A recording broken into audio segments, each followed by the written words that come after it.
हमारी धरती पर जिंदगी की कहानी मतलब अरबों साल पुरानी है। सोचिए जरा, डायनासोर के उस जमाने से लेकर हम इंसानों तक कितना लंबा, कितना शानदार सफर रहा है ये। पर सवाल ये है कि ये सफर ये हुआ कैसे? क्या जिंदगी का विकास मतलब एवोल्यूशन बहुत धीरे धीरे एक एक कदम करके हुआ, या फिर ये अचानक से आए बड़े बड़े बदलावों का नतीजा है? चलिए आज इसी गुत्थी को सुलझाने की कोशिश करते हैं। तो सवाल एकदम सीधा है, क्या जिंदगी का विकास एक धीमी मैराथन जैसा है या फिर छोटी छोटी तेज दौड़ों की एक सीरीज? और यकीन मानिए, ये वो सवाल है जिसने बड़े बड़े वैज्ञानिकों को दशकों तक उलझाए रखा है। अब इस पूरी पहेली को सुलझाने की जो कहानी है ना, उसकी शुरुआत होती है एक बहुत ही बड़े नाम से, चार्ल्स डार्विन। उन्होंने हमें एवोल्यूशन को देखने का, उसे समझने का एक ऐसा नजरिया दिया जिसने सब कुछ बदल कर रख दिया।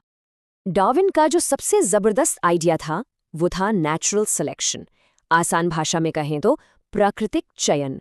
ये एक सीधी सी प्रक्रिया है। देखिए, जो जीव अपने माहौल में, अपने पर्यावरण में सबसे अच्छे से फिट होते हैं वही जिंदा रहते हैं और अपनी नस्ल को आगे बढ़ाते हैं। तो सवाल ये है कि ये नेचुरल सिलेक्शन काम कैसे करता है? आप समझिए कि इसके 3 बड़े सिंपल से नियम हैं। पहला तो ये कि किसी भी आबादी में हर कोई एक जैसा नहीं होता, उनमें विविधता होती है।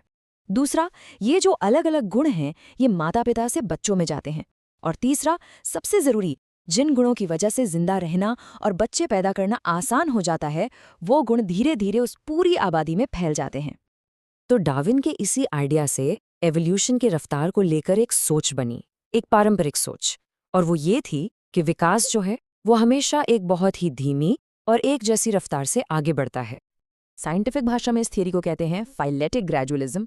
नाम थोड़ा मुश्किल है पर आइडिया बड़ा सिंपल है। ये कहता है कि एवोल्यूशन करोड़ों सालों में होने वाले छोटे छोटे लगातार बदलावों का नतीजा है। यहाँ 2 शब्द सबसे जरूरी हैं, धीमा और लगातार। आप इसे ऐसे समझिए, जैसे आप किसी बहुत ऊंची पहाड़ी पर चढ़ रहे हैं, लेकिन बहुत धीरे धीरे, बिना रुके, एक एक कदम करके। ये एक बहुत ही लंबी और लगातार चलने वाली यात्रा है। हर कदम एक छोटा सा बदलाव है जो लाखों सालों में जाकर कोई बड़ा फर्क पैदा करता है। अब अगर ये थ्योरी सही है तो इसका मतलब है कि हमें जमीन के नीचे फॉसिल्स में एक प्रजाति से दूसरे प्रजाति के बनने के बीच के ढेरों सबूत मिलने चाहिए थे, है ना? मतलब हर स्टेज का फॉसिल। लेकिन जब वैज्ञानिकों ने खुदाई की तो कहानी कुछ और ही निकली। हाँ, फॉसिल रिकॉर्ड जो कहानी सुना रहा था वो धीमी चाल की नहीं थी। वो कहानी थी अचानक लगाई गई लंबी छलांगों की। और इसने इवोल्यूशन की पुरानी पारंपरिक सोच को एक जबरदस्त चुनौती दे डाली। और ये चुनौती आई साल 1972 में। 2 साइंटिस्ट थे, नाइल्स एल्ड्रिज और स्टीफन जे गूल्ड। इन्होंने फॉसिल्स की कहानी को समझा और दुनिया के सामने एक बिल्कुल नया, एक क्रांतिकारी आइडिया पेश किया। उनकी थ्योरी का नाम था पंक्चुएटेड इक्विलिब्रियम। ये थ्योरी कहती है कि देखो, प्रजातियां लाखों साल तक वैसी की वैसी रहती हैं, ज्यादा नहीं बदलती। मतलब एक लंबा ठहराव, और फिर अचानक कुछ बड़ा होता है, माहौल बदलता है और बहुत ही कम समय में तेजी से नए बदलाव आते हैं, नई प्रजातियां बन जाती हैं। तो यहाँ पर 2 बातें अहम हैं, लंबा ठहराव और फिर तेज बदलाव। तो चलिए एक बार फिर से इन दोनों आइडियाज को आमने सामने रखकर समझते हैं। एक तरफ है ग्रेजुअलिज्म जो कहता है सब कुछ धीमे और लगातार होता है, और दूसरी तरफ है पंक्चुएटेड इक्विलिब्रियम जो कहता है नहीं, लंबे समय तक शांति रहती है और फिर अचानक तेजी से बदलाव आता है। और ये जो आप देख रहे हैं ना, ये इसे बिल्कुल साफ कर देता है। अगर ग्रेजुअलिज्म एक सीधी चिकनी ढलान पर चढ़ने जैसा है तो पंक्चुएटेड इक्विलिब्रियम सीढ़ियां चढ़ने जैसा है।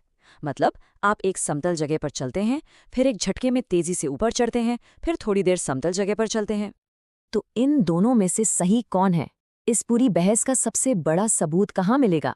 जवाब जमीन के नीचे चट्टानों में दबे फॉसिल्स में छिपा है। वहीं हमें लाखों साल पुरानी सच्ची कहानी बताते हैं। और फॉसिल रिकॉर्ड में जो चीज सबसे साफ और नाटकीय ढंग से दिखती है वो है मास एक्सटिंक्शन, यानी सामूहिक विलुप्ति। आप इन्हें जिंदगी की कहानी में लगे फुल स्टॉप की तरह समझ सकते हैं। ये वो भयानक घटनाएं थीं जो अचानक आईं, लाखों प्रजातियों को हमेशा के लिए मिटा गईं, और जो बच गए उनके लिए तेजी से बदलने और विकसित होने के नए दरवाजे खोल गईं।